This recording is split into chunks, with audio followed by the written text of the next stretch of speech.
Okay. Doesn't look like it's doing too bad. Um,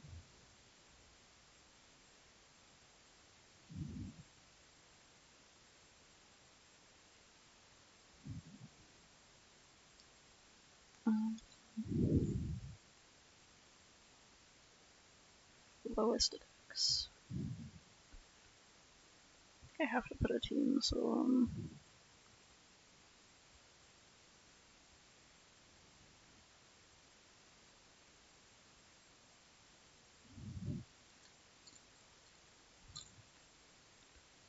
let's see if this will work.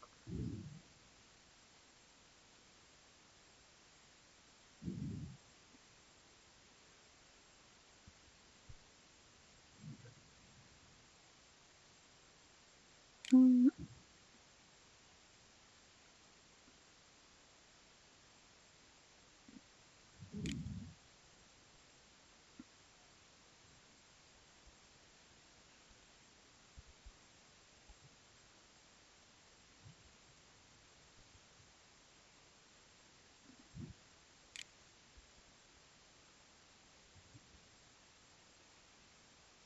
Is it huh?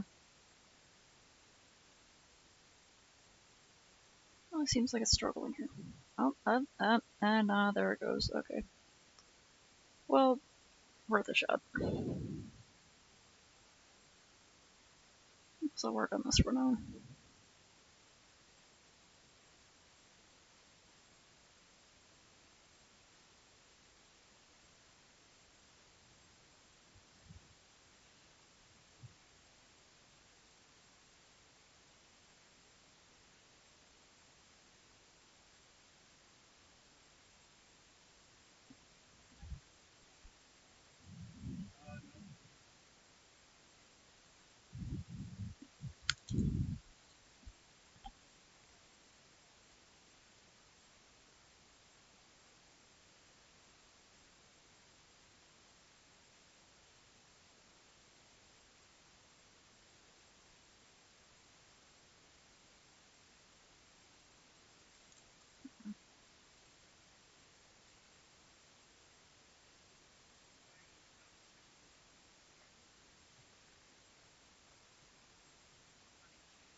Wait, am I drawing on this actually?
Hey, good thing to rewatch.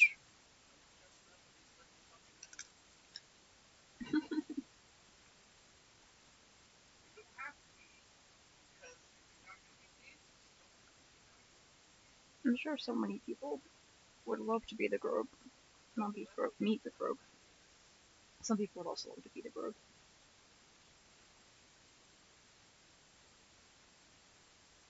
Especially during these record fucking breaking heat waves.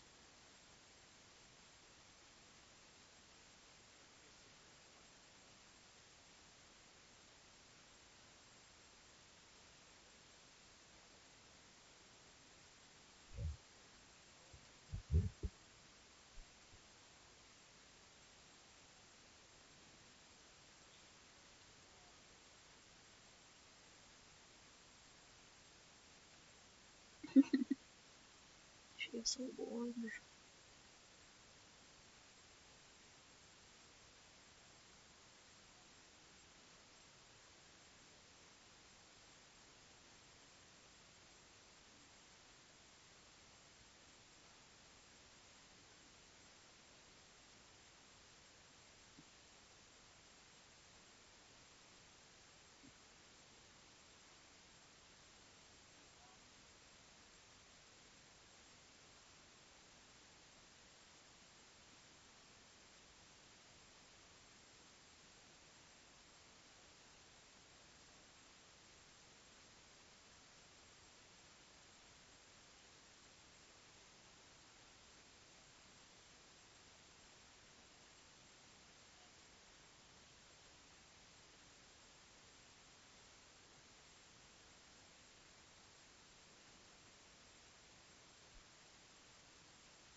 Moomins, and then he says it like 10 times. I never knew if he was saying they were the Moomins or they're with the Moomins.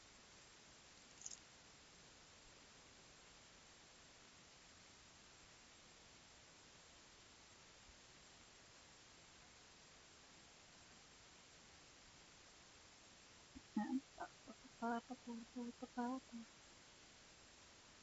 banger of all time.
Mm.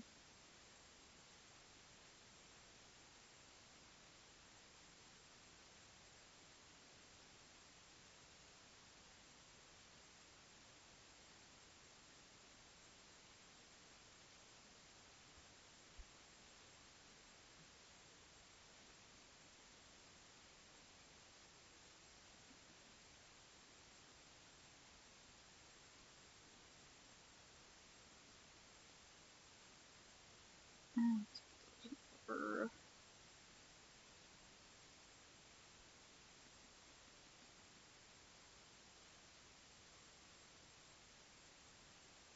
mm.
How the heck that's okay.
Sec.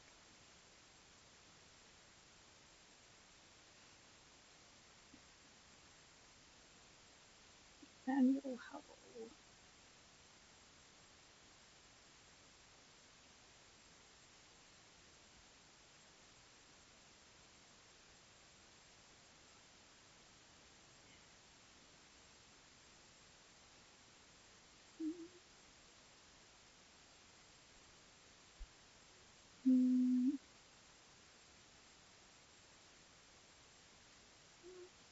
Change the window.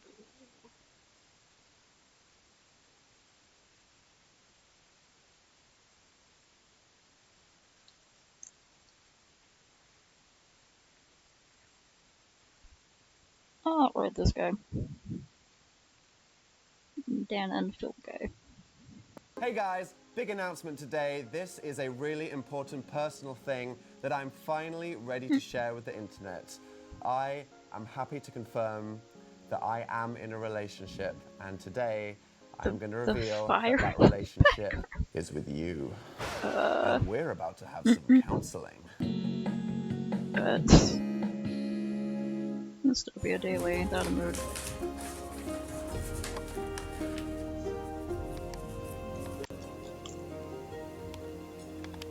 All right, we get it. The internet is weird. We feel like we know people, but we don't, except we kind of really do. But it's not real. But what is real? And it's fucked up and abusive, but it's also sincere and sentimental. And God, I would rather just live on a remote island by myself. This is such an overdone topic, and I'm kind of over it because I feel like it's not a shocking surprise about the nature of our content-consuming world, because it has always been a thing, and maybe it's not all bad. If you haven't heard this yet, and this is a shock to you, then, oh boy, your entire concept of reality is about to implode when you realize that selling your organs for cash to donate to your favorite streamer so they notice you once perhaps wasn't the move. But I can link to a few videos from over the years below so you can have a nice crisis. Becoming obsessed with people, letting all that obsession sabotage your real relationships and completely fill the cracks in your crumbling life with their shiny perfect glue is not a new thing. You know who the OG parasocial crush was? Jesus. You read this book? Oh, I got a story for you. Jesus loves you. Jesus literally died for you. Jesus embraces you despite all of your sins, you naughty little thing. Jesus is perfect, and he is a nice, attractive, Caucasian man with a clean beard and well-shampooed hair. So hey, you give him everything. You give him your attention, give him your emotions, your donations, and just trust that he will give you something when you die. Sounds kind of one-sided. It's your great-granddad listening to a beautiful-sounding singer on the radio and fantasizing about running away with her, abandoning your family and trying to erase you out of existence. It's your mum watching the same hot DILF newsreader on the TV every day for the last 20 years. Hugh is the most reliable man you can find in your life. He is always there, he is articulate, informative, personable, professional, and I will agree, he is extremely fuckable and can absolutely get it. It's the Queen dying and people queuing for over 24 hours to look at a box, which she definitely wasn't in. I mean, come on. There's been like a national compulsory mourning where I'm like, sure, Queen, but like, I don't know, should I be devastated? I mean, more devastated than natural. Parasocial. Always has been. And for the record, these are real relationships. They're just imbalanced, potentially problematic ones. People usually sum it up as, but you don't even know them. And that's not true. Basically, everyone watching this right now knows me better than half of my friends and my entire family. I'll see a childhood friend on my birthday and they'll be like, oh, hi Dan, got you a purple t-shirt. It's your favorite color, right?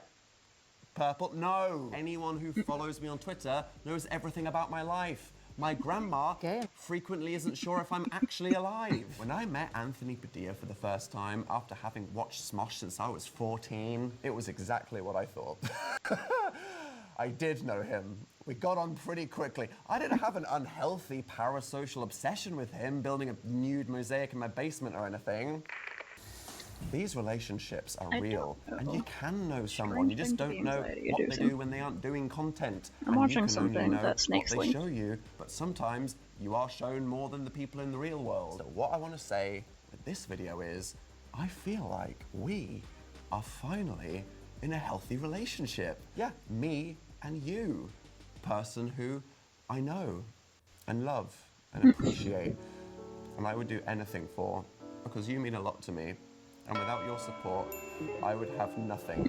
So please buy tickets and come see me on tourdanielhall.com. I have had a wild ride on the internet after the last decade, and I finally feel like we're in a position of refreshing honesty, acceptance, respect, mostly. Well, thank you for the question, anal slut two-fist, and just vibing. Just some immaculate vibes, TBH. All it took was for everyone to get 6 years older and mortified of their past, half the population realizing they were queer the whole time, and thousands of pounds yeah, of that makes therapy. sense. Oh well, we got here.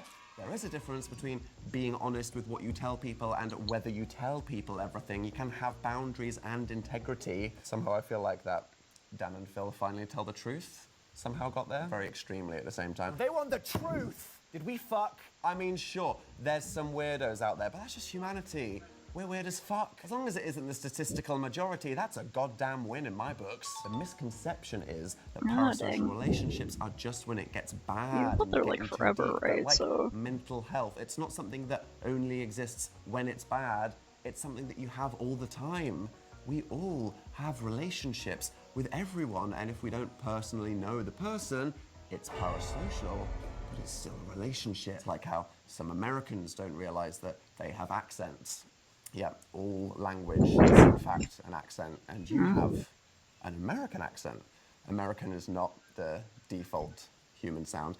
Hello Americans, please support me on my tour through the USA that I think is probably still happening right now. It is perfectly possible to have Yeah, I lived in my healthy old house across parasocial town since I relationships was with born. all of the media personalities in your life. You just have to check yourself. So I can still go We all over know there that and you're, fans like, can be going to a creepy. whole different At its state where worst, a parasocial gonna be a relationship whole can hassle lead to go back there and visit and stuff. stalking, which might make someone You should rent still a be able to secret visit though, apartment right? for Like- filming. Jealousy-fueled attacks, feelings Like, of occasionally. personal betrayal when that person with a full life of their own doesn't do what you expected. But the save up consumers for of the content can also be exploited. time and money for a Media vacation. personalities trying to increase Go the visit. intensity of your relationship with them via compliments and thank yous and sincere seeming shout outs that when you step back realize we're probably all somehow making that person more popular and giving them money. Wait a minute. Wait. Wait. Keep waiting. Don't say that. Sorry, I went to get a prop and ended up doing a fringe check. I ordered a goddamn salad for lunch and, you know, firstly, holy fucking fuck, it was delicious. But then they left a note saying, thanks for your first order with us. Hope it's the first of many more. Smiley face. Stop trying to manipulate me with that absurd body of yours, salad bowl. It is the goal of funny brand Twitter accounts to tap you into a pipeline from joking about the intern that's actually a $1 million marketing corporation into purchasing their product. Do not simp for a social media agency. These relationships can be inherently abusive on both ends, but they can also be lovely. Twitch streamers, when they're not asking for donations and flashing the butt cracks, just make me feel like I'm not alone in the house sometimes. Was your mom it's also reassuring. It's both comforting had to an app? feel part of an online community and just enjoy Dang, someone's yeah. entertainment. I hope whoever These lives there relationships next, can really emotionally takes care of the benefit place. You if it's giving you something that you need and you relate to a person. And conversely, I like feeling supported by an audience. You know, when I'm standing on a stage trying to be funny and someone claps, that feels like a lovely, healthy, consensual social transaction that we just made there.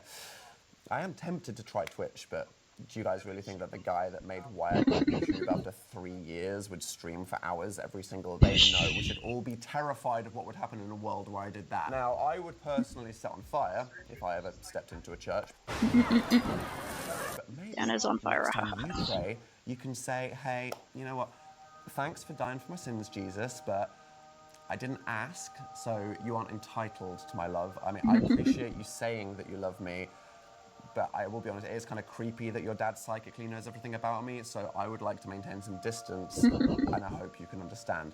There you go, healthy. As we look at where social media is going, however, I'm just afraid that our natural human instincts to desperately crave community interaction and intimacy will turn those of us that haven't already been parapilled into subservient simp slaves for the next generation of brand-sponsored VTuber idol influencers. People need to be taught to look out for the signs of this shit in schools.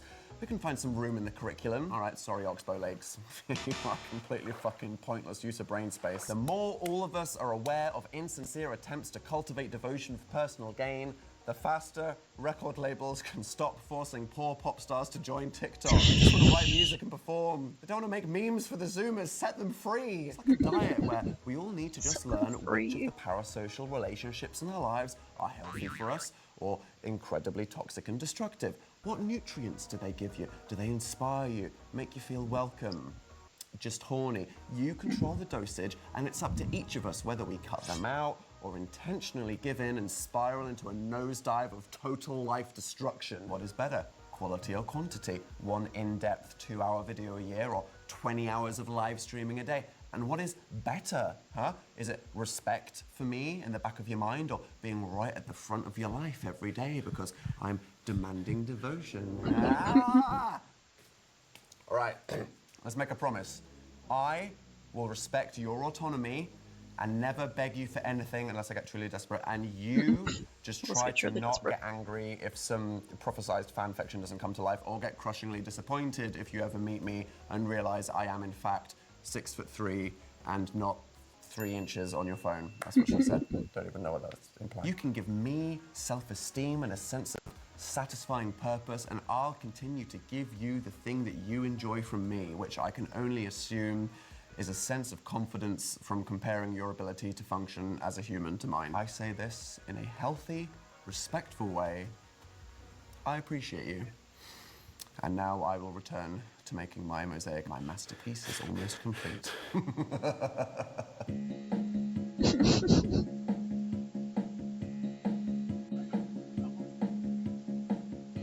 I like this guy.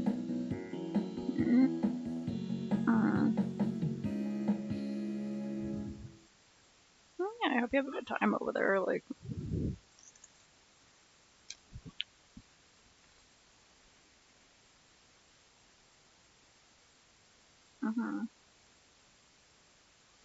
Okay, yeah, so... She's moving, you're moving, going to a whole new state. That definitely does sound stressful.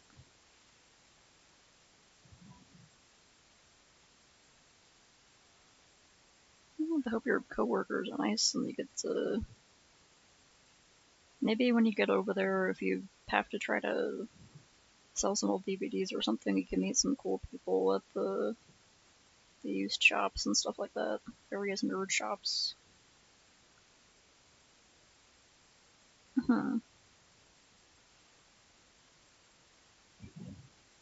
Yeah.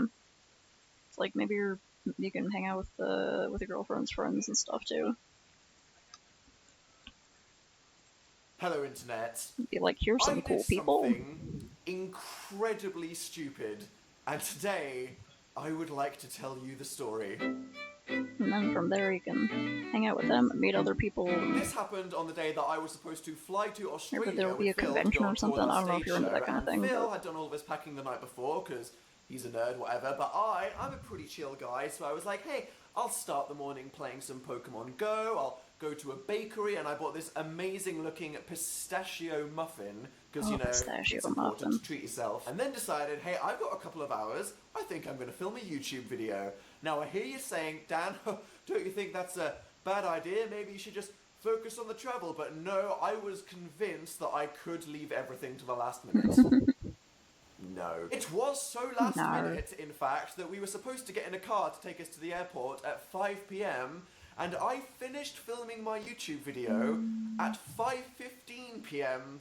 and I hadn't started to pack my suitcase yet. I know I just made about half of you have an aneurysm there. I am sorry. Before you all freak out, I know what I'm doing, okay? I am an experienced putter-offer, so I was sure I could do this in 5 minutes. I ran into the bedroom and just literally randomly scooped shit into my suitcase, slammed it shut, because to be honest, as long as I've got my phone, my wallet, my passport, and a shitload of chargers, I can get through anything. Worth mentioning at this point that Mr. Philip was having a mild mental breakdown thinking we were going to miss the flight, but everything was under control. Because you can't take liquids on a flight, the last thing I always pack is my toiletries, so with the serene ambiance of Phil screaming in the background that the car is going to leave without us, so I should just leave everything and buy it again at the airport, I laid all of the products out in front of me and said, no, I can do this. Like a fucking ninja octopus, I was spraying my hair while brushing my teeth. I managed to pack toothpaste, mouthwash, and get some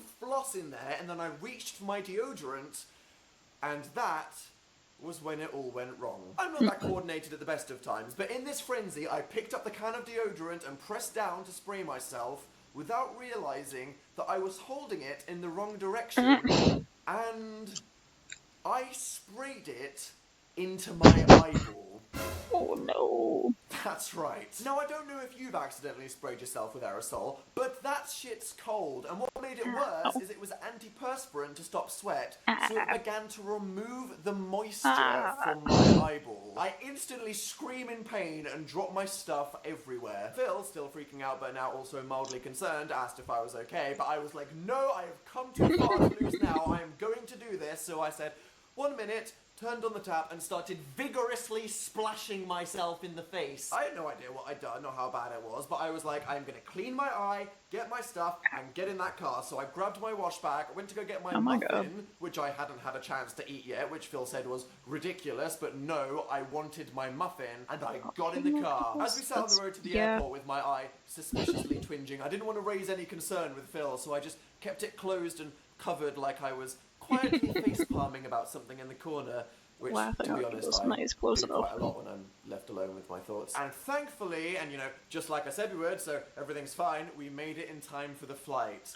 By which I mean we sprinted unceremoniously through the entire airport, panting and sweating until we were sat down at the gate. I then decided to get my muffin out, thinking I definitely deserved to enjoy it after the incident, only to realise I had somehow crushed it in my bag. No. Phil suggested I just let it go and throw it away, but oh no, it was much more than just a muffin. Throw it away just because it's smushed. It was a symbol that no matter what, I was not giving up today. And that was when I decided to open my eye again for the first time. I remember looking across to Phil, who had just begun to process that we had actually made it in time for the flight and calmed down, and quietly saying, I can't see out of my left eye. What? I sprayed deodorant in my eyeball before we left. What?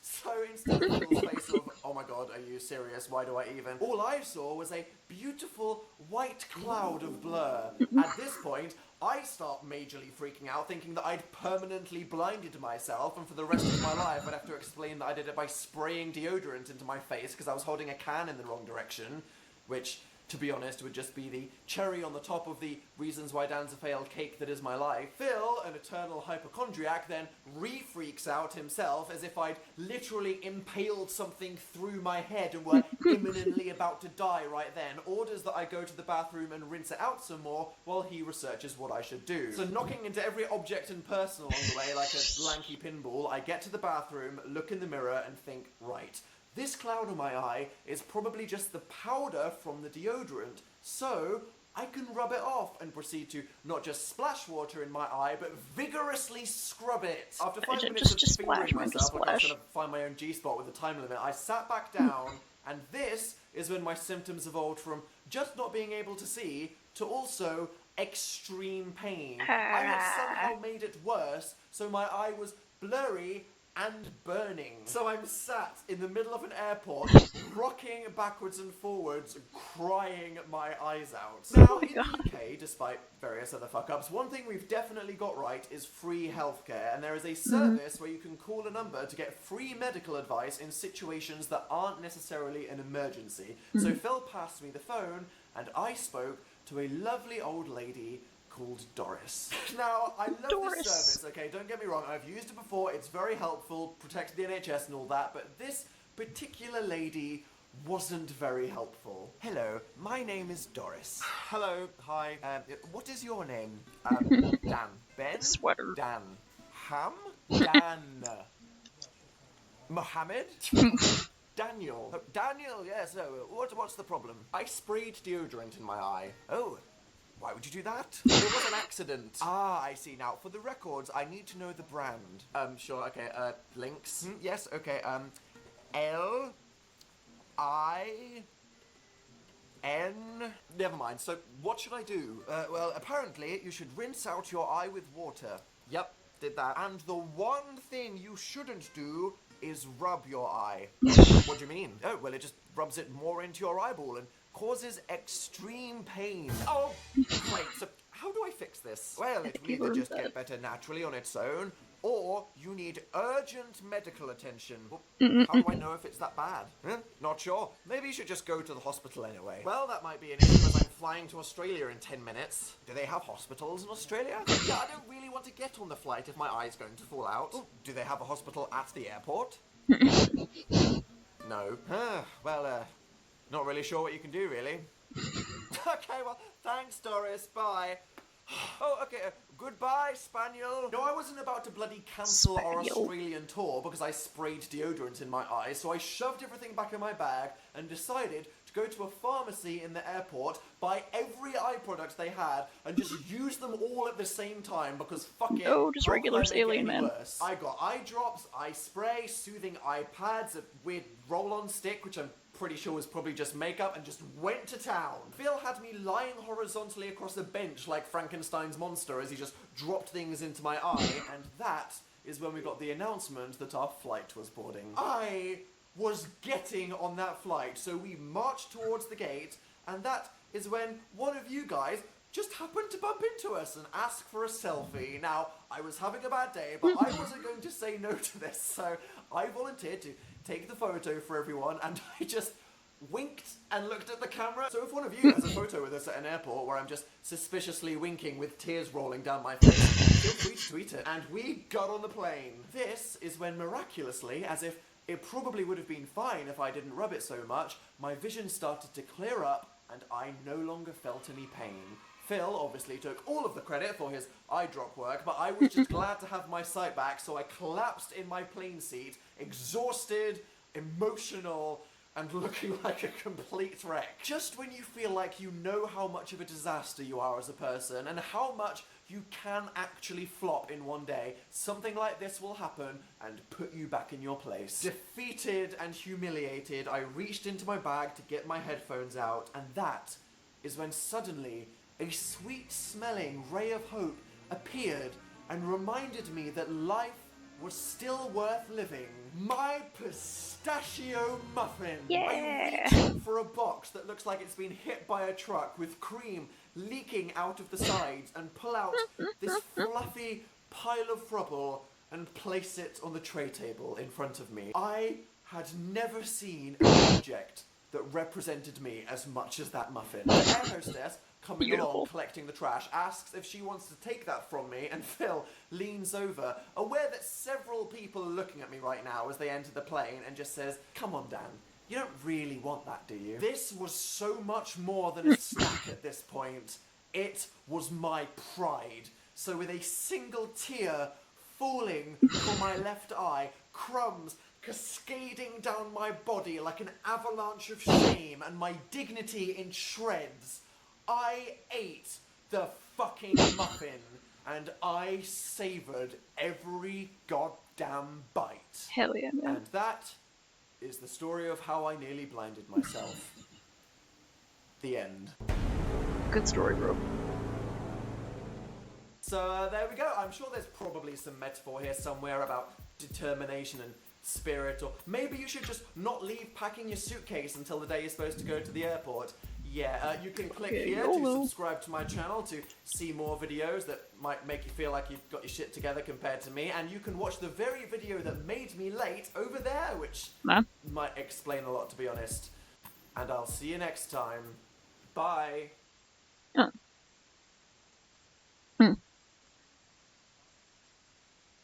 Oh.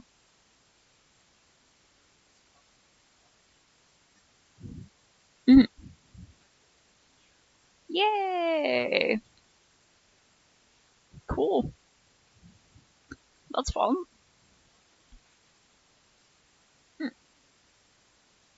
Nice. Also, it's a pretty sweet collectible box if you're into that kind of thing. We could, like, hang it on the wall somewhere. Ooh! Yeah, we could put that on the wall somewhere.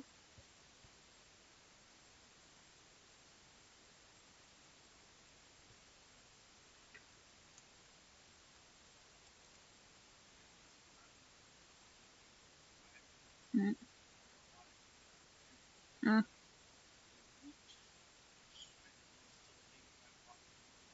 They're still around? God dang, wow. Oh.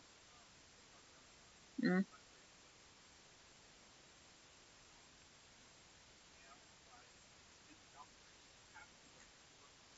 Uh-huh. Yeah. Nice. Oh, yeah.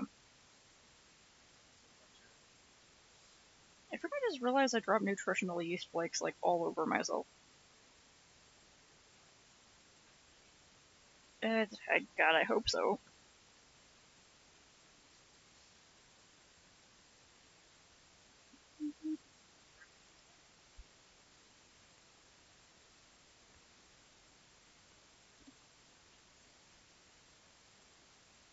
Yeah, it'd be fine. It's fine. It's all fine.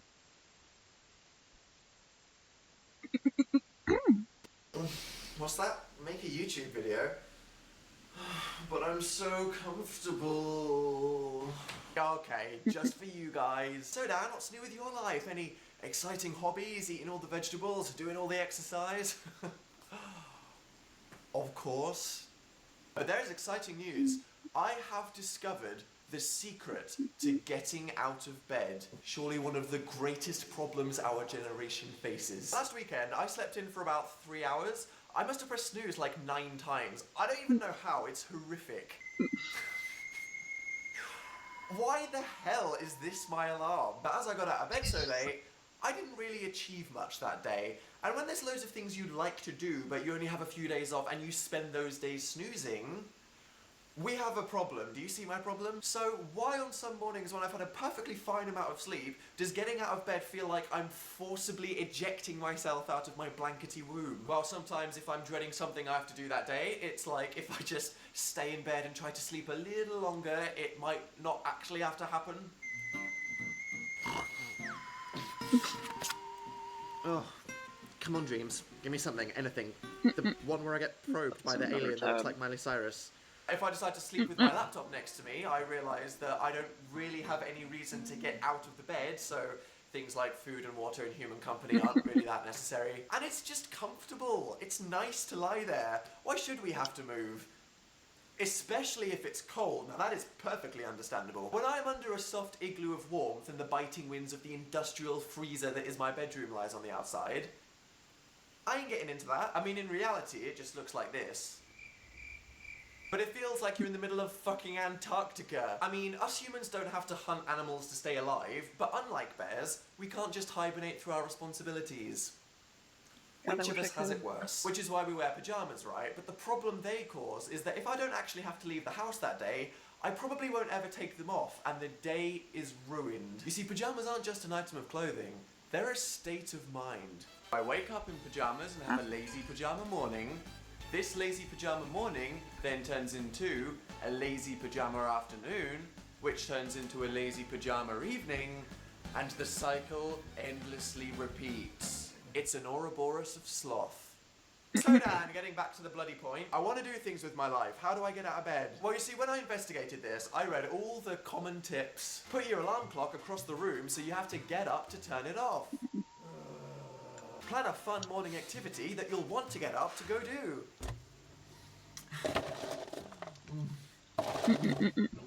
Drink 47 pints of water before you sleep. Or get up and do some exercise. And they're alright, they work, but the truth is, they're kind of just excuses. There is only one real answer, and it may not be the answer you deserve, but it may be the answer you need right now. When you're laying in bed thinking about all the things you could be doing, but you're just sat there going, but I'm so comfortable. You just have to ask yourself, are you ready to seize the next day of the rest of your life? Or are you just gonna lay there like a wuss? And that's what happened to me. I'm gonna lay there One like day a I wuss, was my just man. lying there, and to be honest, this happened in between snoozes, so it was probably a dream. And I saw myself next to my bed, and I said, "Rise and shine, motherfucker, it's a brand new day. Are you gonna stay in bed like a wuss? Or are you gonna get up and grab life by the tit balls?" Are you a wuss? No. Are you a wuss? No. Is you a wuss? I'm not a wuss. You are gonna jump up in 3, 2, 1. Rah! Yeah, you go. Show the world. Now put some clothes on. Jesus Christ, I don't want to see that. And that, friends, is how I learned to get out of bed. Yeah, I'm awake. I'm out of bed. I'm gonna live my life. I get up because I have to feed my kid. What? I said this would be good for getting out of bed, not anything else. Yeah. Can't expect me to change anytime soon. True story. If that touched you in all the right places and you'd like to see more of my videos, then you can click here to subscribe to my channel to be told when I make a new one. But I want to know why if you guys find it hard to get out of bed, or maybe you have some gimmicky tips on how to that aren't just facing the harsh truth. Leave me a comment down below, and I will see you soon. If I ever get out of bed. Psych. I would like to Okay, see the bye. Backrooms movie. Uh-huh.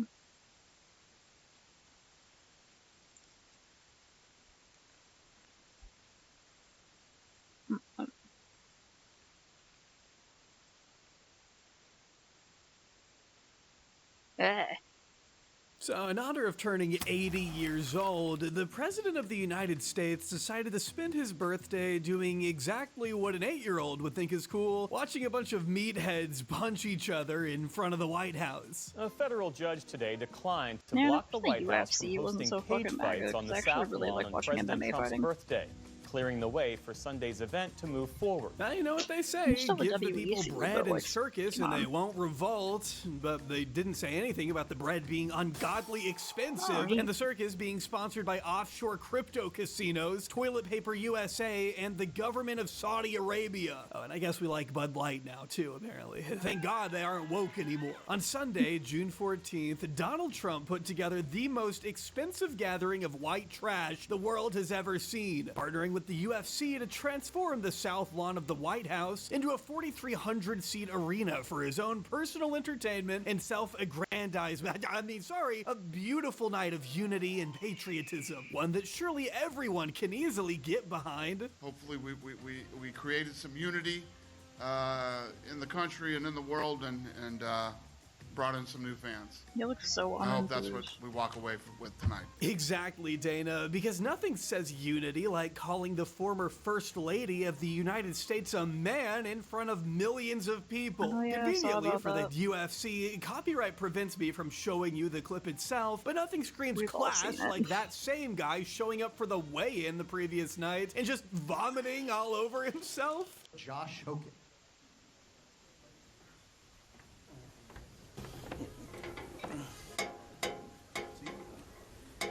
So what? Maybe I was drinking last night.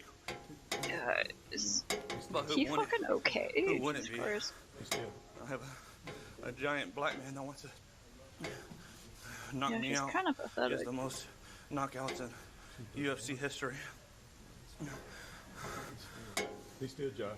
This freak was so desperate to glaze a still, Josh. pedophile that he gave Trump his own chain after the fight. We gotta see Trump with the chain on, do we, man? I know it's become cliche to draw comparisons to the movie Idiocracy at this point, but come on. Having a bunch of motorcycles do jumps in front of the White House is just a little too on the nose, don't you think? Idiocracy was supposed to be a really ham-fisted, nihilistic, bad faith, like parody satire thing. Not parody, but you know. They've literally got ads for Black Rifle Coffee plastered up behind U.S. Marines, dude. They're passing out free Monster energy drinks to people at the watch party. The watch party where they're literally having their own brawls, requiring the police to step in. And look, I'll admit, I'm not somebody that usually cares a whole lot about honoring the symbolism of this country or whatever. I'm not exactly the most patriotic guy out there. I think you've probably been able to figure that out by now. But I'm sorry, there's just something about this image that disgusts me on such a visceral level. Like, what do you mean you turned the Dwight D. Eisenhower Executive Office Building into a makeshift locker room for a bunch of cavemen to schlep around in? Am I supposed to be impressed by this tacky shit?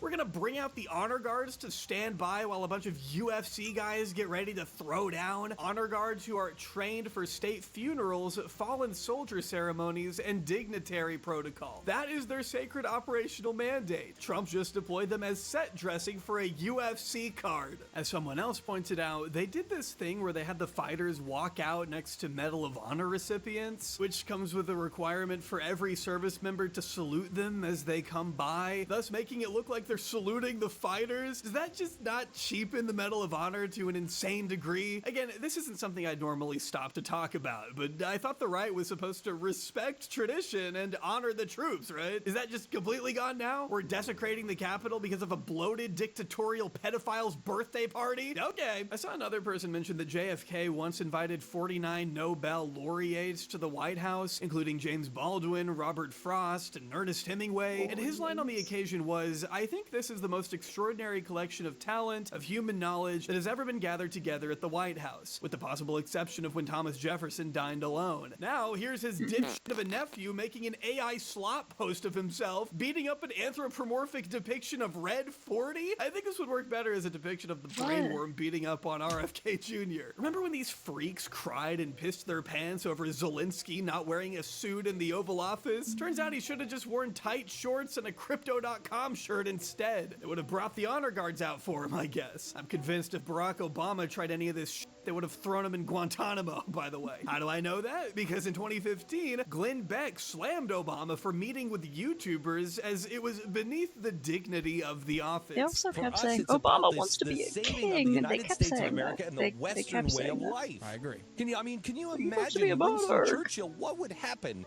in the 1930s if Winston Churchill decided just to go to all of the pubs and all of the the worst? I can't even imagine. I mean, what are you doing? You're going on stage with magicians and burlesque shows? I mean, that would have been the equivalent. If all of a sudden he showing up at burlesque shows and he's like, yeah, let me tell you about what's going on as I squeeze her boobies. And yet here he is today praising Donald Trump for hosting a fucking cage match on the White House lawn. So when I saw a cage match on the lawn where the president decides the question of war and peace, the historian in me kind of flinches a little bit. However, a celebration is not decadence, and it is not anesthesia. Joy is not decline. Donald Trump is the best showman we've ever had. I mean, I think America, the only one I can think of that might have been maybe in his league is P.T. Barnum. The guy knows how to throw a show. He does. Conservatives will see an AI picture of a shredded Uncle Sam shot out by an official U.S. government account and tell you it's the coolest thing they've ever seen. I will continue to double down on my belief that these people are dumber than cattle. Donald Trump is obviously too stupid or too unwilling to competently run the country, so he's decided his new strategy is to just jingle keys in front of his gormless flock of lemmings until they forget how much inflation has gone up under his watch, and ignore the fact that we're about to give Iran $300 billion to resolve a war we started for no reason. As put by Will Miniker, watching Donald Trump and Dana White walk out from the White House to the UFC Freedom 250 claw is such a beautiful tribute to Iran's victory over America. Also, while we're on the topic, I'm really not sure I'd be eager to let my granddaughter into the ring with this guy after we literally watched him beat his wife on camera a couple years ago. But sure, let's invite him to the White House anyway. I guess he fits in well with the rest of the clientele we've got up there. Hard to imagine a better metaphor for our current predicament than showing us a captive bird while talking about freedom. Seeing an animal being used in this kind of way reminds me of the incredible scene out of the Texas Republican Convention last week, where they brought out a live elephant that wound up dumping buckets of urine onto the floor after a speech by Governor Greg Abbott. No better way to depict the inherent cruelty and absurdism of the modern Republican Party, I'd say. And perhaps the most unsurprising turn of events, what was originally advertised by the Secretary of State as a gift to the American people, wound up being a gift to the Trump family and his scumbag Epstein-class friends. It's hard to get any more corrupt than to shill your own bullshit commemorative coins in the middle of the broadcast. Wow. Trump coins that the website boasts were designed by the president range from a $250 silver piece to a predatory $12,000 gold medallion that features a portrait of Trump alongside Dana White. But Eric Trump tried to top that corruption by reaching out to UFC commentator Daniel Cormier to see if there were any rigged fights that he could possibly make some money off of. Writing in a not so subtle way, anything you can tell me about the fighters tomorrow? Who you got winning? Haha, I'd like to stay unbiased. You placing any bets? I'm actually not allowed to bet on any cards or anything. Are any of the fighters injured that you know of? I'm not quite sure why you're asking me this. I'll just cut to the chase. Any of the fights tomorrow rigged? I've been eyeing the Lopez fight, and I think an upset wouldn't be too unrealistic. Dollar sign, dollar sign? No, none of our fights are rigged, and honestly, I'm appalled that you would even ask me something like that. Cormier posted this exchange himself on his own Twitter account, but only left it up for a few minutes before deleting. In a response that only the stupidest people alive would believe, Eric tried to argue that the messages were AI generated. When asked for comment after the event, Cormier had this to say. DC, what happened with those posts? We're from Eric Trump. Not real. They're not real? I can't believe you guys believe that. Like, who believes something like But everyone said it was posted on your account.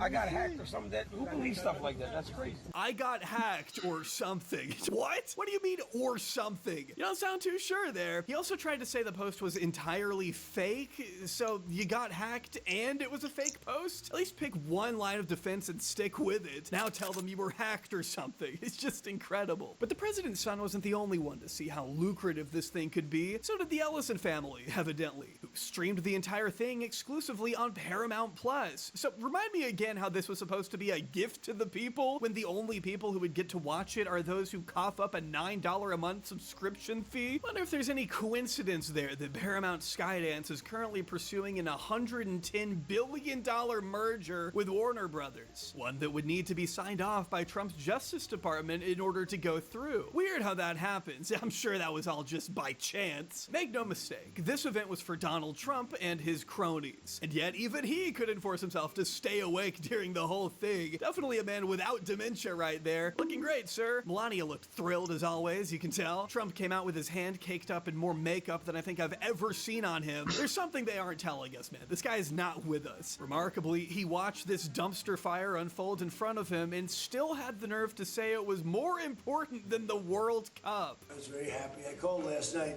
very late last night, to congratulate you because in the heavyweight division, the French fighter won. I don't know, is that maybe more important than the World Cup? To some people, it might be. And while the White House likes to claim that the UFC is the one footing the bill for all of this, Sophia Tesfaye reports that court filings tell a much different story. Several federal agencies, including the Department of Homeland Security and the Federal Aviation Administration, committed significant resources and manpower. The Secret Service alone screened hundreds of workers and dozens of equipment trucks daily. Local estimates suggest millions more in public spending tied to logistics and security. An analysis by Public Citizen and the Revolving Door Project found that Trump's 250th anniversary events have steered $103 million in taxpayer dollars toward Freedom 250 events sponsored by 20 corporations with interests before the Trump administration. So much for cutting government waste, right? As Clara Sophia Daly wrote, boarded my flight at DCA National Airport. Come to find out, the President of the United States has paused all flights because of the UFC fight at the White House. The air traffic controllers were not warned, nor were the airport staff or travelers. The pilot says the reason given for the shutdown is that there is going to be some kind of military jet air show above the White House. One of the most frustrating things I've ever experienced in 20 years of aviation, said the pilot. Just go ahead and ask the average American if this is something they wanted, by the way. Something they felt was necessary to carry out in front of the People's House to honor their dipshit warmonger of a president. Let's just say this much. They do not like it. They don't like it. I like UMR, but Americans don't find this thing to be appropriate. Take a look here. UFC White House fights are appropriate. Just 16% overall. And among Republicans, even among Republicans, you know, the diehard base Republican Party with Trump through thick and thin, just 31% of Republicans. His approval rating amongst Republicans overall, as you know, usually hovers a little bit north of 80%. So we're talking 50 points lower here. And, you know, this overall, you know, being 16%, you know, what is it, like 28% of Americans, you know, believe in telepathy? So this is even below that. That's in the real world, okay? Though if you're still using the abominable cesspit that is Twitter, you'll find some of the biggest ass kissers and glazers you've ever encountered. It's honestly truly nauseating, the level of blind enthusiasm I've seen for this thing. I mean, where do I even begin? Imagine having so much Trump derangement syndrome you can't admit that this is totally badass. Yeah, I don't think it's badass to hold up an entire airport for the sake of one man. Sorry. You trying to gas it up? I mean, come on, they're literally soy-facing over a decrepit pedophile's birthday party. This goes insanely hard. I think instead of goes so, he meant to write the words makes me. We're witnessing the end of the left in real time. Yeah, get back to me in November, you fucking freak. The left has gone into cardiac arrest. There is no coming back from this for the left. The left has been involuntarily committed to a state mental institution. I mean, is this not the definition of complete and utter delusion?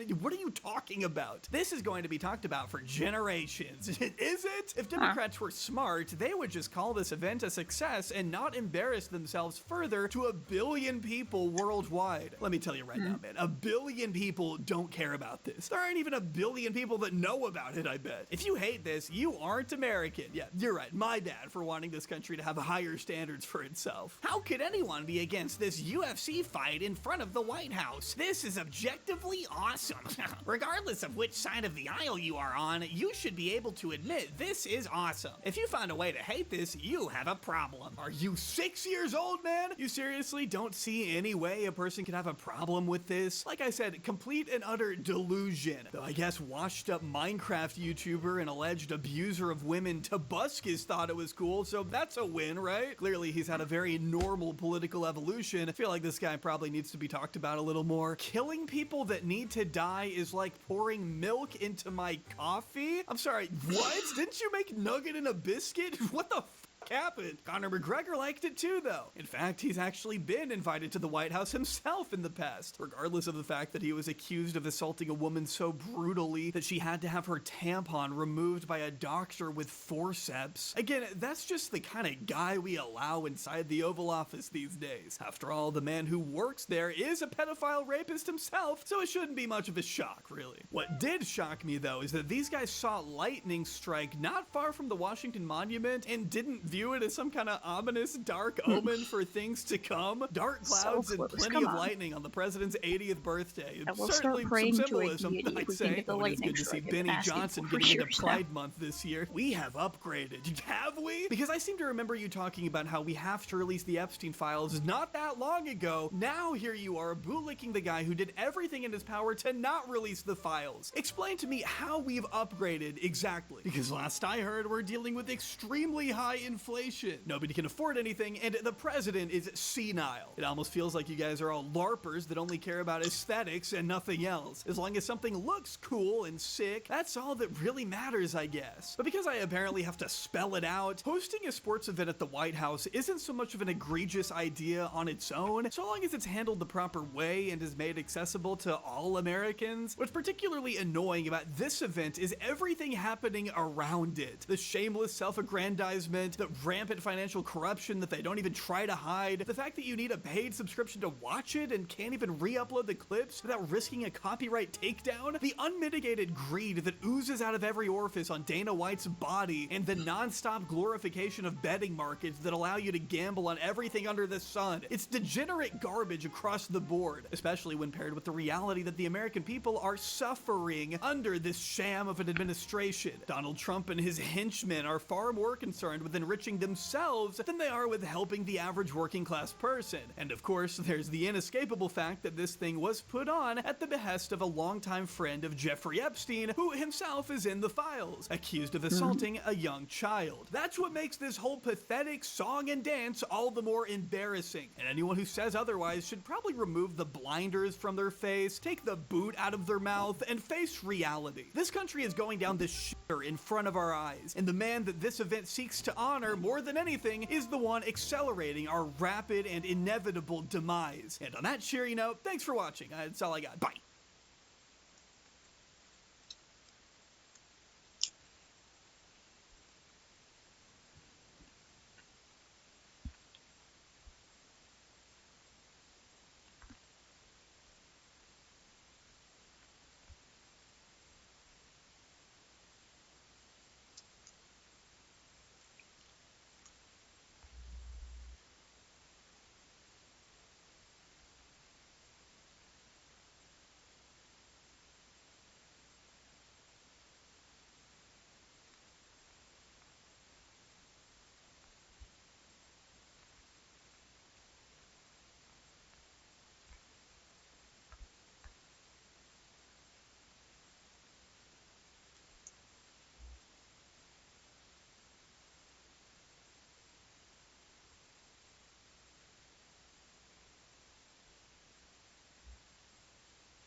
Night in the Woods, good game. Like it a lot. Hmm. I remember Normal Boots, but I don't know if I watch much of their stuff. I was like aware of Normal Boots. Probably saw a few videos. Huh.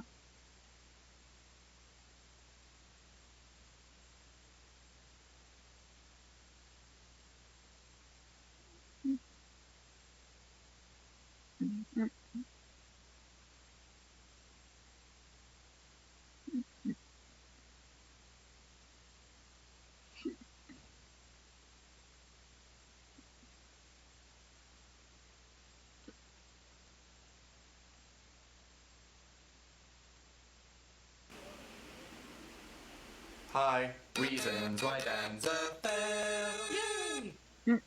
I don't like interacting with other humans. Okay, I'm gonna be clear, I am not saying this is a good thing. I am not trying to be cool like some stoic badass anime character that doesn't have time for losers. It's reasons why Dan's a fail, okay? It's a bad thing. Bad. Let me give you an example. Typical day for Dan, I'm roughly 47 minutes late for something. I run down the stairs, hop in a taxi, and... Alright, Governor, what you up to today then? I might save it for later.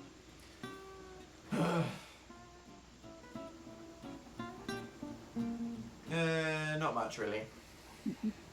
Wow, that guy's a twat. Yeah, it's not every day, but sometimes I just can't be bothered to engage people in conversation. I mean, I'm not particularly an introvert, and it's not like I have an attitude problem. It's literally just laziness. Because I'm just enjoying being in a little bubble. The thought that I will have to pay attention and actually move my mouth just makes me go...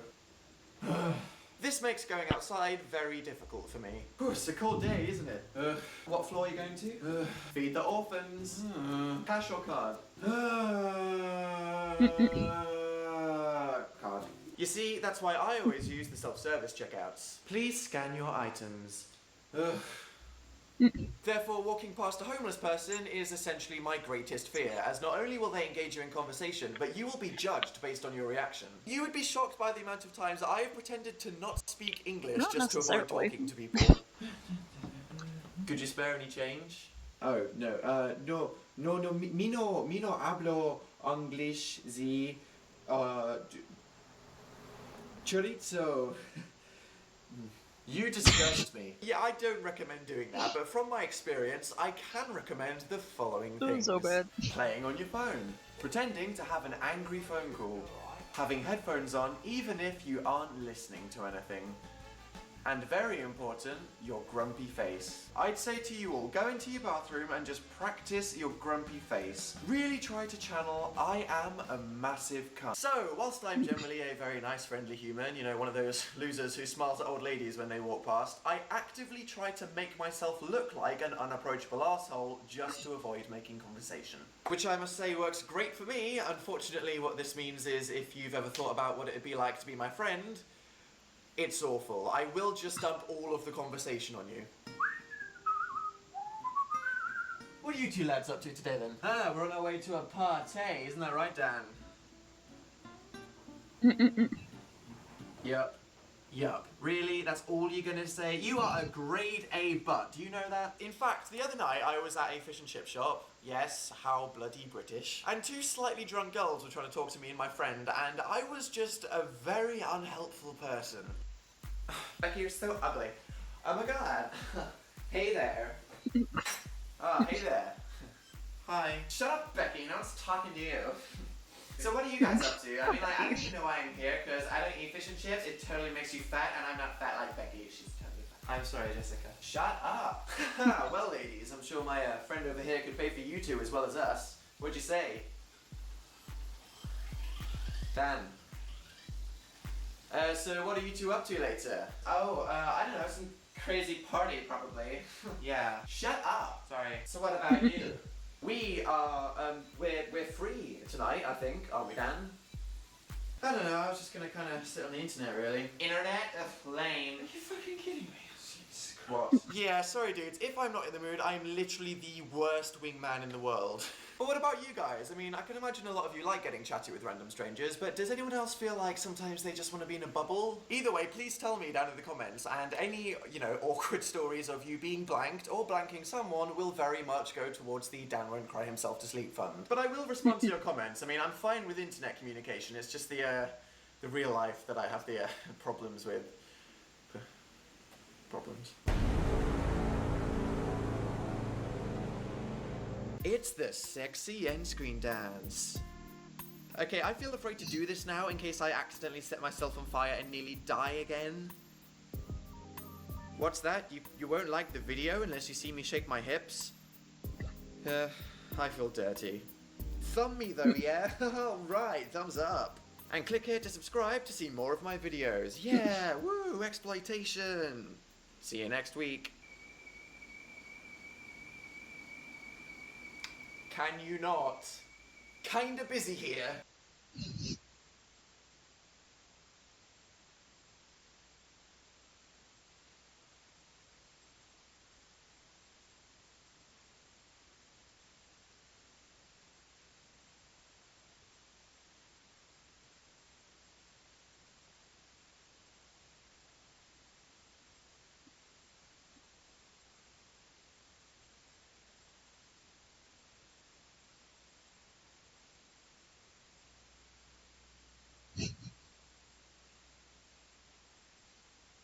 Yeah, I think, like, I had some friends who were huge fans of Dan and Phil when they started out when they were, like, teenagers a long time ago when, like, me and my friends were teenagers. But I never watched them because they were both so freakishly pale, I couldn't stand looking at them. They look like they're slightly less pale now, though.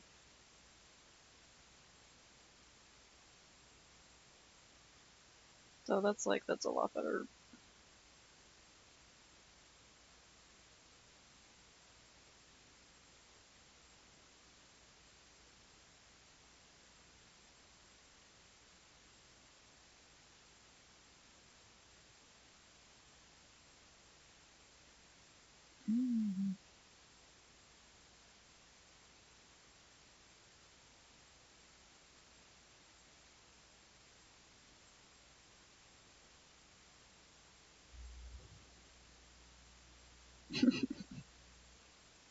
Yeah, it was just like, they were like paper white, and it just bothers me when people are that pale.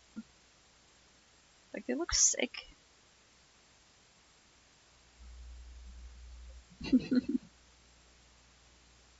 Yeah, it's true. If someone was just ridiculously pale, it bothers me. I assume they're ill. Which is a little hypocritical considering my own health issues.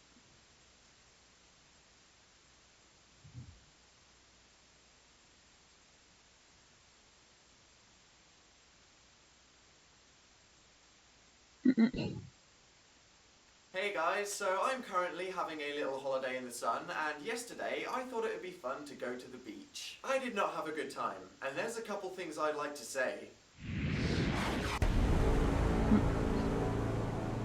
Okay, firstly, sand, fuck off mate. I might be having fun now, but not in 8 months when I'm still finding it in random places. Can you pass the milk? Thanks. What the heck? Oh my god. And shingle, what even are you? You're not sand, you're not a rock, you're just this flat thing that sticks to people's legs. Get out. Right, so yesterday there I was, just chilling, everything was going fine for about 10 minutes when some random couple decided to put their towels down literally next to me.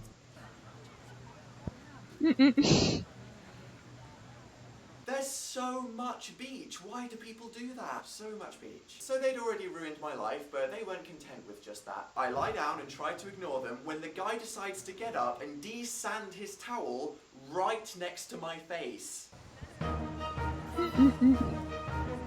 Now, I understand desanding towels is an important and necessary thing to do, but don't fucking stand right next to someone when you do it. So I was thinking, how could these people possibly get any worse when he gets out a freaking boombox and starts playing Pitbull. Now, there's nothing wrong with playing music on the beach, but if you're going to play shit extremely loudly, do it on the 10 miles of empty beach that's not next to someone's face. Okay, by this point, I was strongly considering joining Al-Qaeda, so I went for a walk hoping it would calm me down. Ball games. Ooh, no, that's fine. That's cool, don't worry. Sorry, mate! Just please try to aim away from other life forms. So my afternoon was not going swimmingly. Pun not intended. But there was one thing I saw that crossed the line. Of all the depraved acts of humanity I saw that day, one was unforgivable. Hydration check. No! I understand the temptation. Within all of us is this Godzilla-like instinct that as soon as we have power, we want to destroy. But when a little girl spends 5 hours making a shitty fort with a moat around it, which is probably the only thing her parents will ever appreciate her doing, you don't step on it. I mean, if they've gone home, that's fine, but if they're you still let the kids there step on it and you step themselves. on it, That's what before kind making a of sandcastle when you micro-penis destroy must it. you have that makes you feel the need to do this? You're not impressing anyone. You are the cancer of humankind.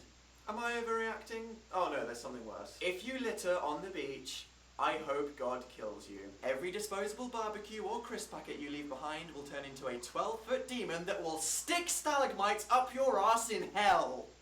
So that was my day on the beach yesterday.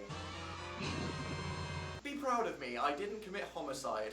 I had to let that out. But I want to know what you guys have to say. What gets you mad when you go to the beach? Leave me a comment down below, or even better, a video response, and unleash the fury. I mean, Hulk out. Seriously, you have my permission. And together we can complain about stuff and change nothing. But it should be pretty funny to read. See you next time, guys. It's the sandy end screen. If you enjoyed this and want to see more of my videos, then just click here to subscribe to my channel to be told when I make a new one. It's free, like a Netflix you don't have to pay for, but all you get is me being an idiot. Wow, way to sell your videos there. YouTube is a career. There's nothing not serious about what we're doing here today.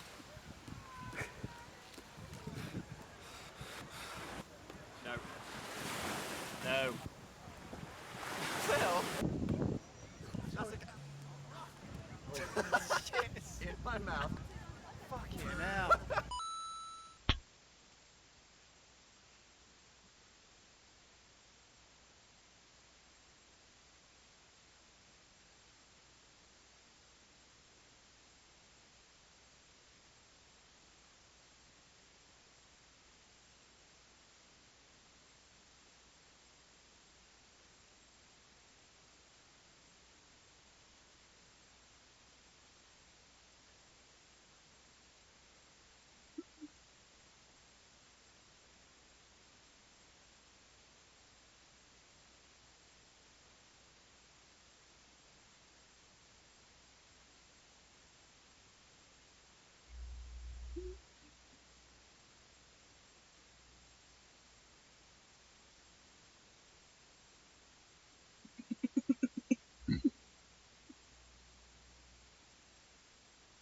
Did I accidentally copy that? Oh, I did. There we go. I accidentally copied that and then pasted it into the same thing. For a second.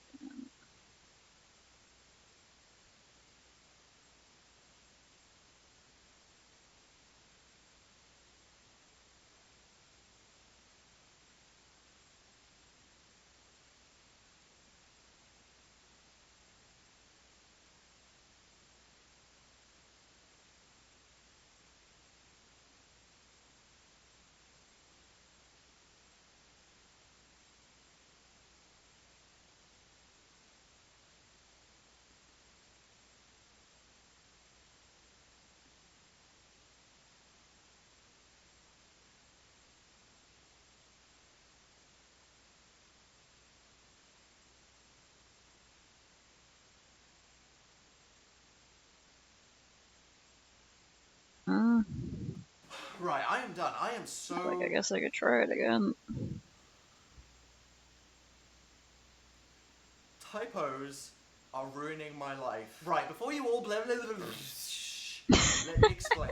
The internet takes grammar very seriously. They literally had to make a waiting line to get into the site.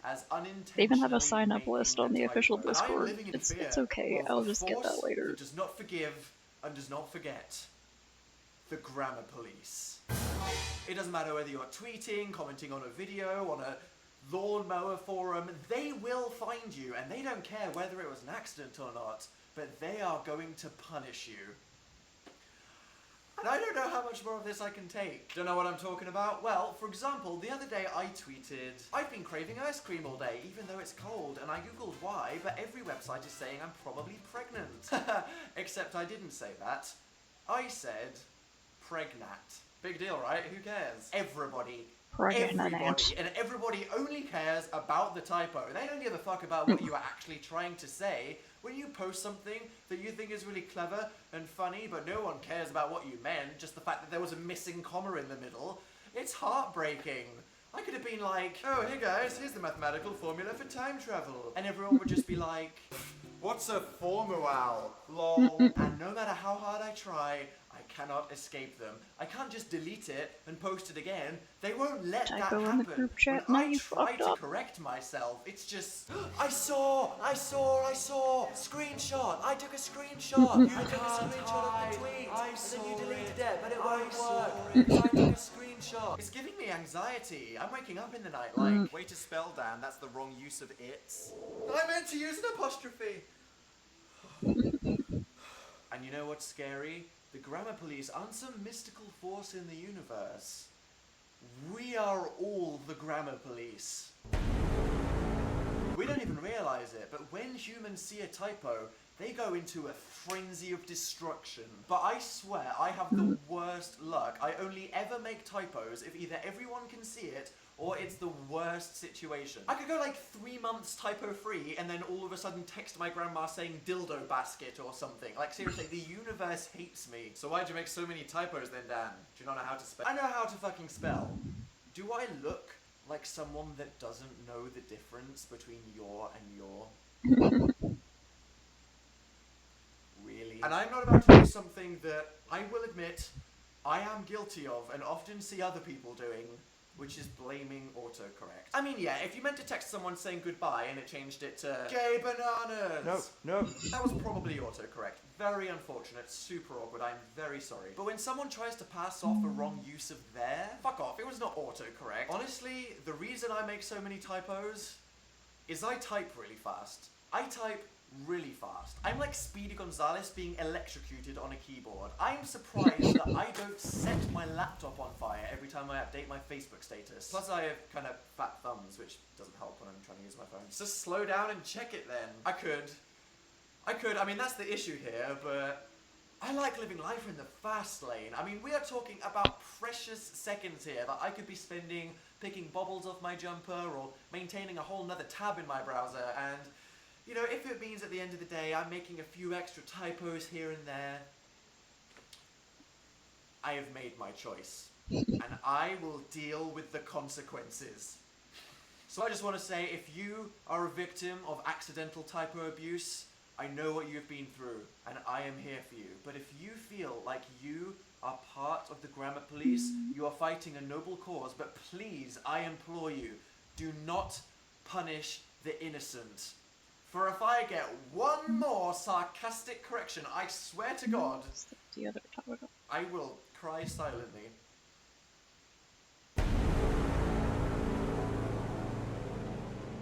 It's the Sexy End Screen Dance. Oh yeah. If you enjoyed this video and you would like to see more from me, then just click here to subscribe to my channel to be told when I upload a new video. But I want to know, how do you feel about typos in general? Do you make a lot? What kind of embarrassing ones have you made? Have you ever sent something mortifying to a friend or a relative? Or have you ever tweeted something that all of your followers have pointed and laughed at you at? Please tell me down below. Oh, thrusting. Yep. Maintaining a whole nother tab in my blah blah blah blah blah blah blah blah. Maintaining another. I'll probably find that actually.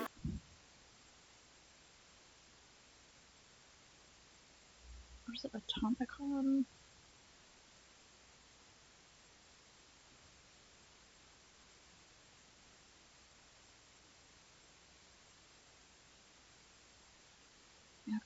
idea which one it is. I gotta find that in the email later, I guess.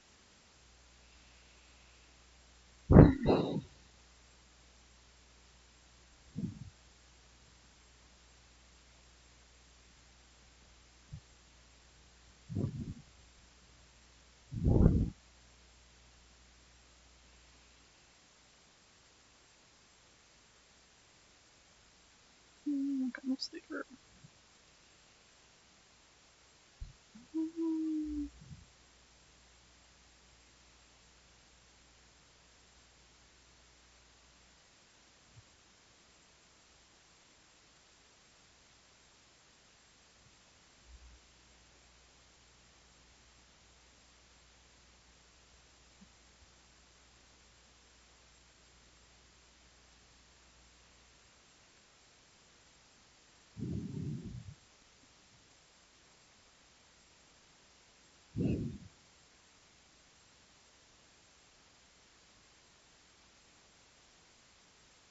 That was comic book and career showcase. Okay.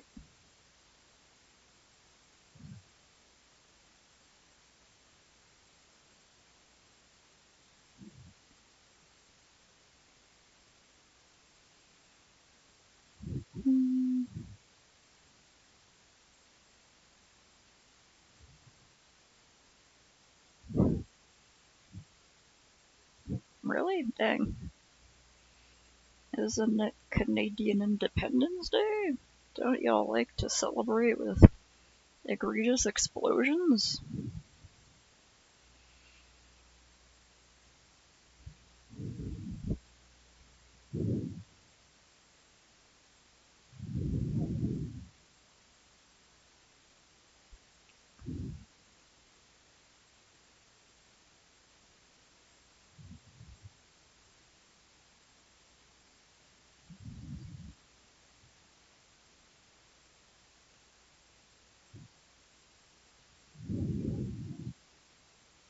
Canada Day. Happy birthday, Canada.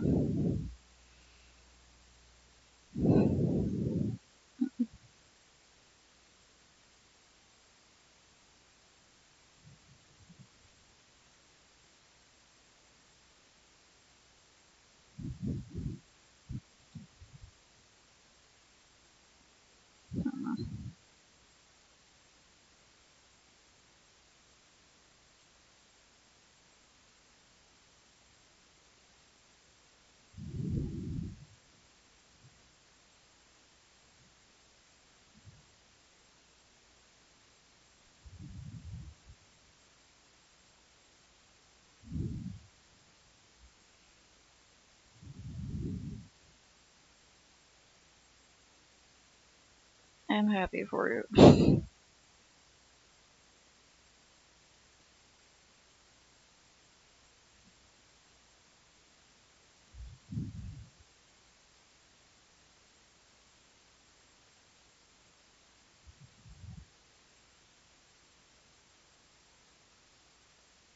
Yeah, there were a couple earlier today. And I was like, fucking why? Like, it wasn't even dark yet at the time.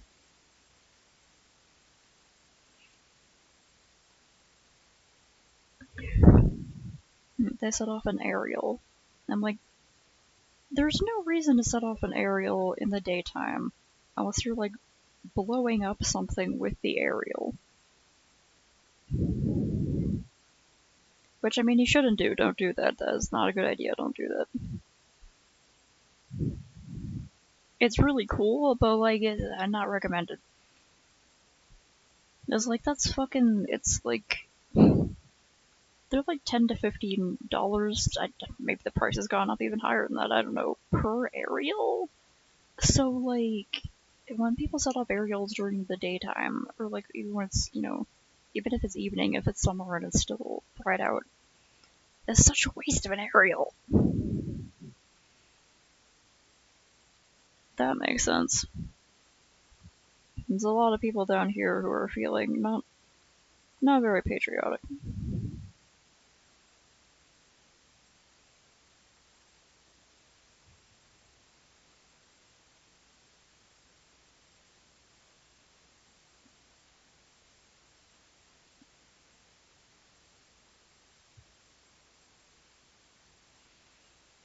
Mm. Yeah.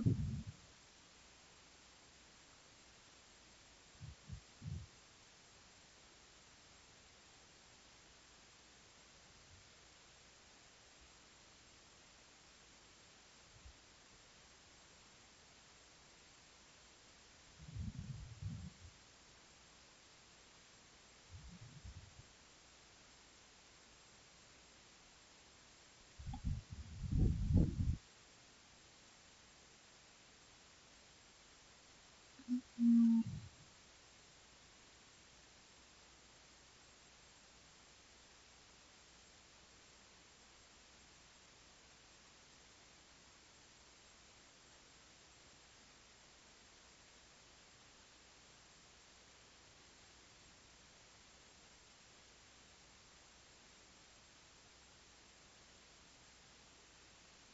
I have a song stuck in my head.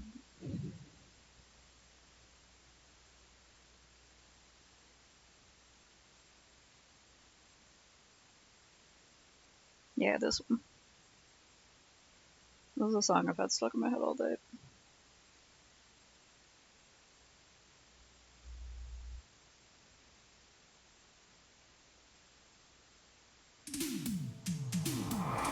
We're all slaves to the time.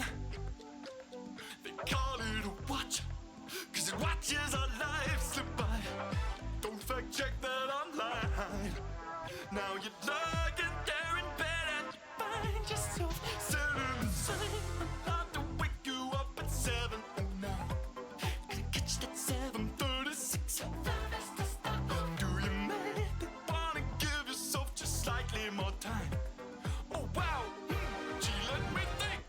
I would rather die than be awake for the night. Next to a minutes that I know would make me on time. I would rather dive into a vat full of life. These then can set you lies, being that organized. I would rather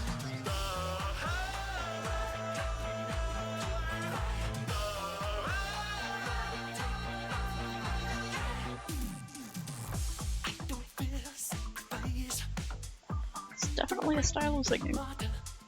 worship me just because I would lay down my life to avoid getting up from the sofa to reach for the remote. And every time I'm sending out an email, I see that little tag and sanction from my iPhone.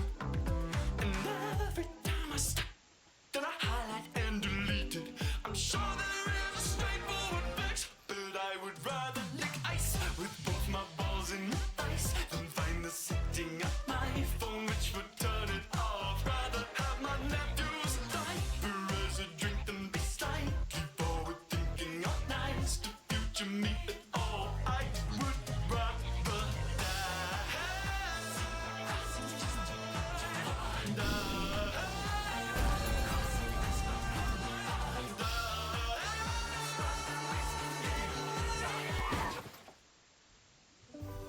So we made it up to heaven now. You can laze it up, you'll never have to look ahead with prophetic vision to see future stress you might get from a present decision that you're making. Now let's get that booty through those pearly gates, man. All you have to do to pass into a realm of the deep forever is give your true opinion on the haircut I just gave you. I would rather die than tell a stranger that I am not quite sure if I like the way they cut my hairs. I would rather deny myself the eternal life than have to suffer that mine and present awkwardness. I would rather die.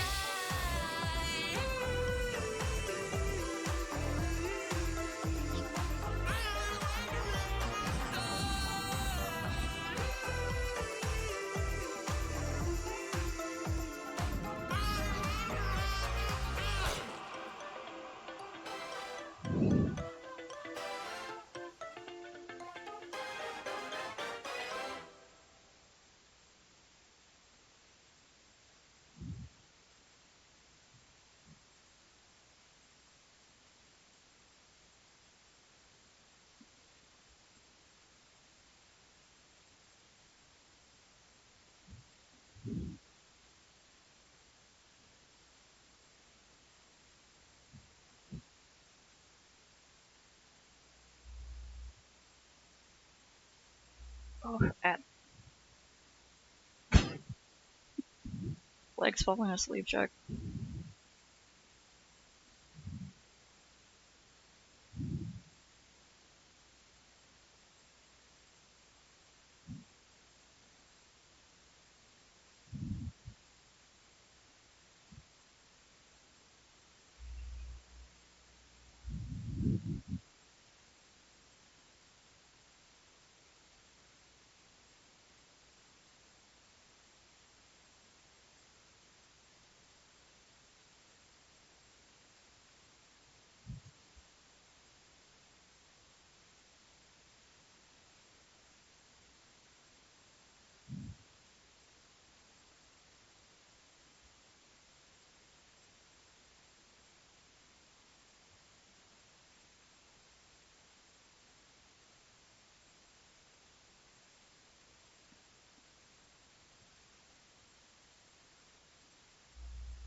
Oh, if you myself and look up the other song, I stuck in my head. Wonder which versions I can find on here.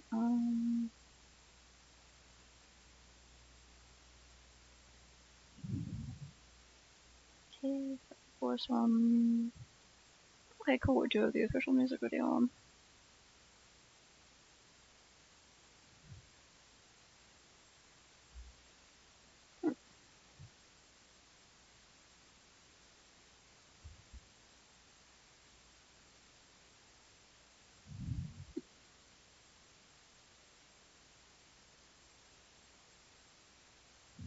Is that the original one?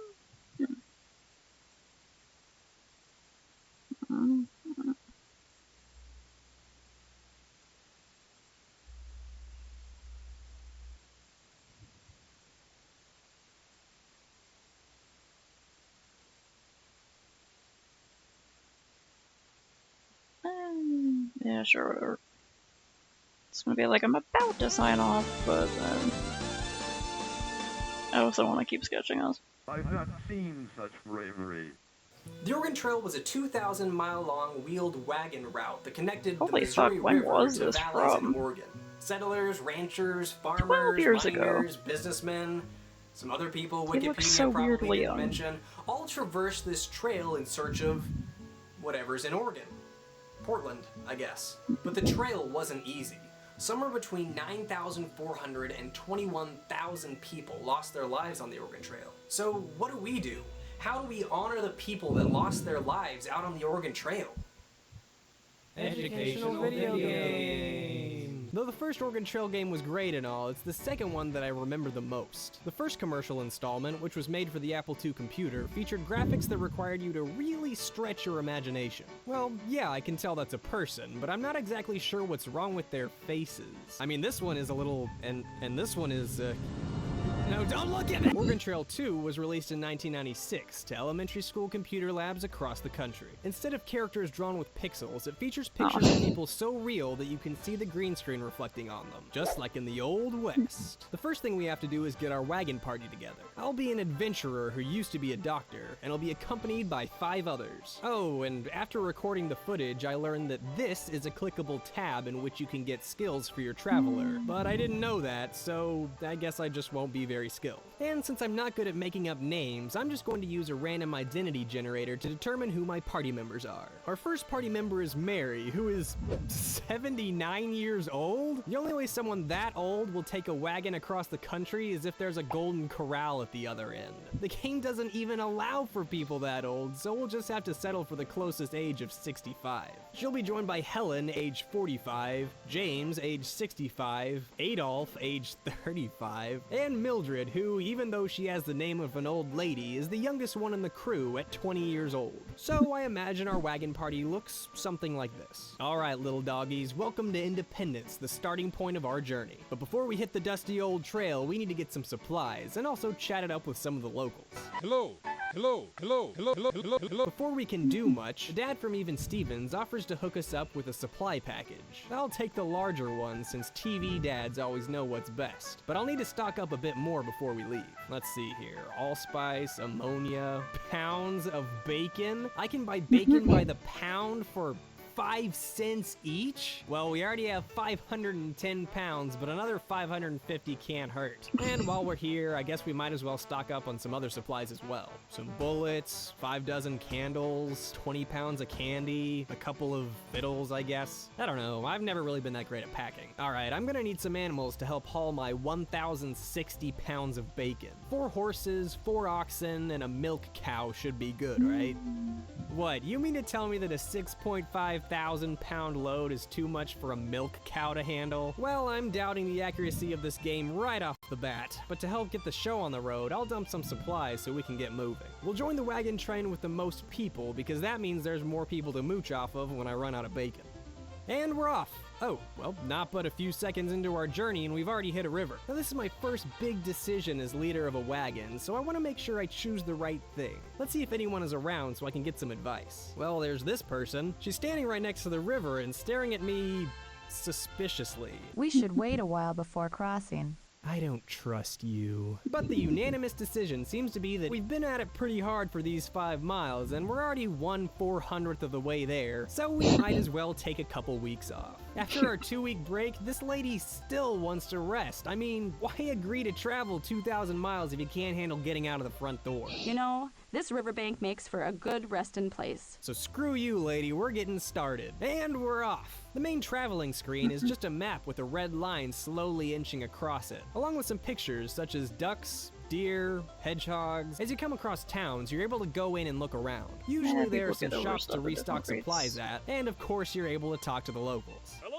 Howdy. Hello. The most notable obstacles your wagon party will overcome are rivers, in which you get a choice of fording the river, caulking the wagons and floating across, or paying to take a ferry where they're available. Also, you can bring your entire party to a halt to look at natural landmarks such as the famous Scott Spring. I mean, I know we just went across a river, but we gotta pull over and check out the Scott Spring. Let's keep going. The rest of the travelers are not amused. The main reason that anyone ever played this game, though, was the hunting. No matter how many thousands of pounds of bacon you carry around with you, your succubus of a wagon party will devour your rations, forcing you to hunt for food. Not that it's that big of a chore, though, because hunting is a blast.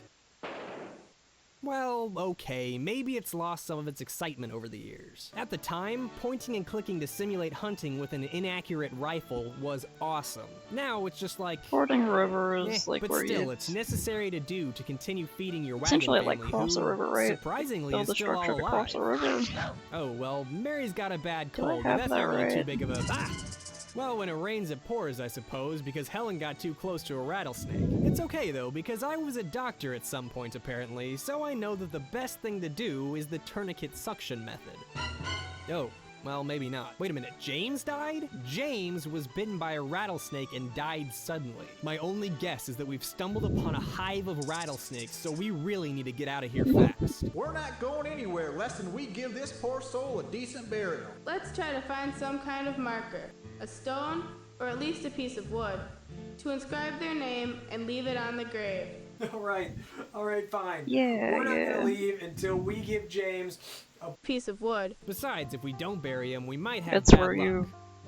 It's either like a James. shallow place in the Okay, river, it's or it's where just you a essentially flooded trail. build We a can make shallow it through place in the this. river and James like may make be a dead, but temporary I'm feeling bridge. good. And this guy seems pretty confident as well. It don't look too deep to me.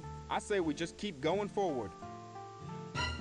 Well, okay, arguably that could have gone better. Let's just see what we lost here. Bullets, cheese, coffee beans, crackers, and... No, not my various other items. Damn you, James. Damn you, James! Maldito James. What? Oh. Look at him. Fucking dick. Alright, now that we're back on the trail, we can...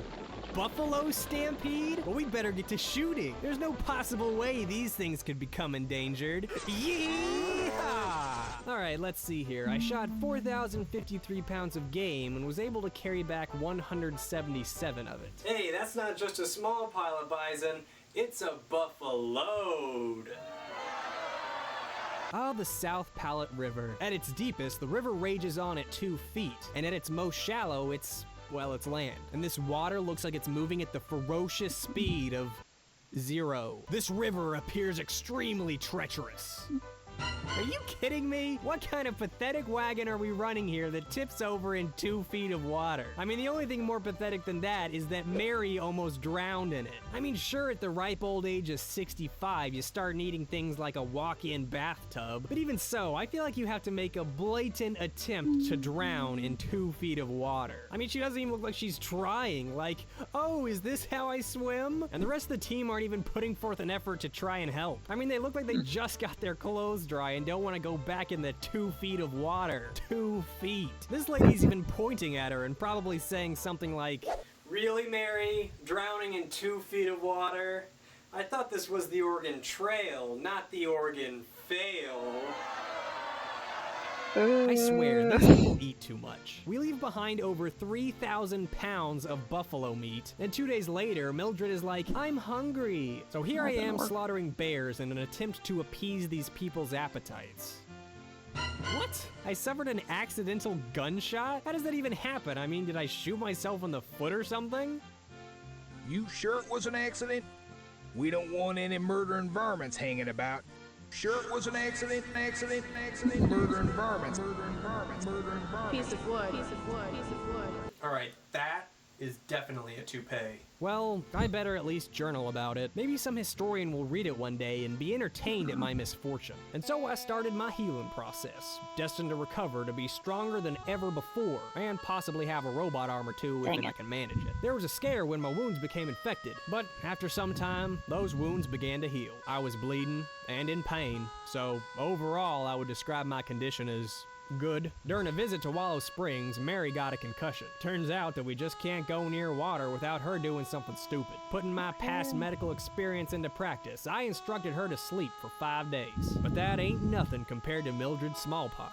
I figured it was one of those diseases that you could just ignore and it would go away, but apparently not. For some reason, things started going downhill for me when I decided not to bury Mildred. Leaving Mildred's smallpox-ridden corpse to be feasted upon by passing bears and bison proved to be the wrong decision somehow. Of course, it could also be the lack of food and the fact that we lost more supplies to a river. Again, Mary? You know, we took the wagon through some fog earlier. I'm surprised you managed to stay afloat in that. Oh, okay, I see how it is. Don't want me to be the leader anymore? Fine, I'll be a greenhorn, but one day you'll regret this, and you'll be back. They always come back. Oh, you're back. Well, I can't help but think that this is some type of ruse. I mean, that is not exactly a trustworthy mustache. But I do enjoy a position of power, so I'll accept. Well, you know, this is actually pretty peaceful. I'm ready to usher in a new era of strength and prosperity within our wagon train. Under my rule, we will make it to Oregon, and in record time. And I pledge... Sure it was an accident.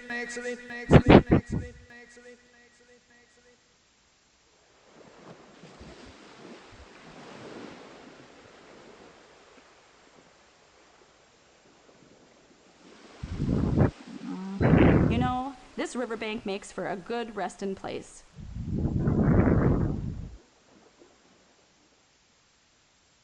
Howdy y'all, weary traveler. Welcome to the end of my video. If you liked what you saw, be sure to subscribe to me so you can see brand new videos all the time. You should also follow me on my social networks, Facebook and Twitter. The links are in the description. And if you got a hankering for some more videos, why don't you mosey on to one of these 4 that I'm showing you right now. So go ahead and click on something. Please.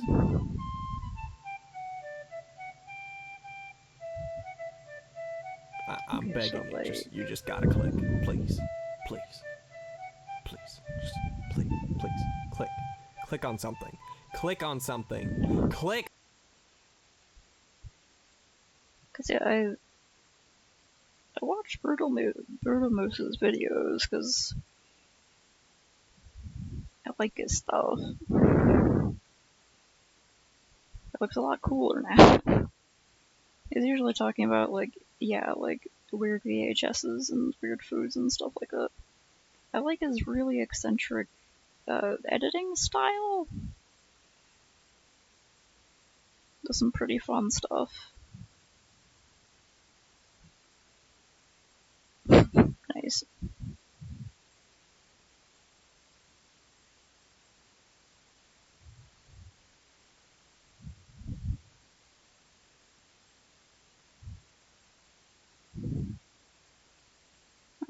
gonna sign off so I can take my headset off. And okay, it's only 11 now, but I have to go do some stuff tomorrow, but I already don't want to, but I already agreed to.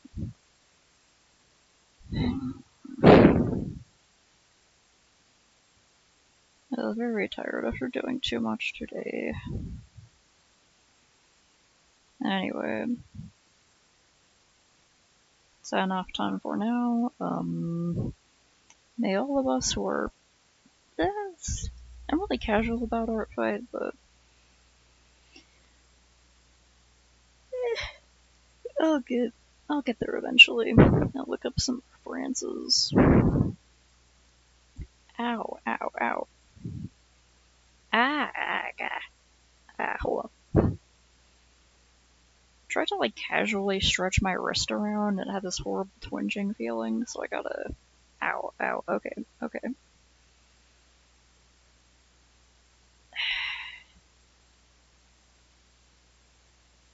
Everyone be sure to stretch very carefully.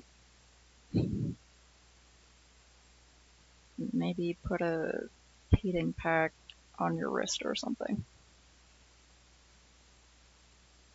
Or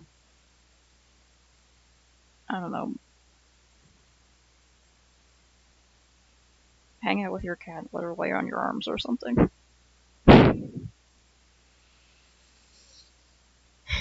Is that you? Do you want to be helpful, huh? No, all she wants is mush. Okay. Ow. Okay. Anyway. Everyone go to bed and get the goodest sleepy times you can so you can go do that stuff you said you'd go help your friends with tomorrow. Be responsible. Okay, good night.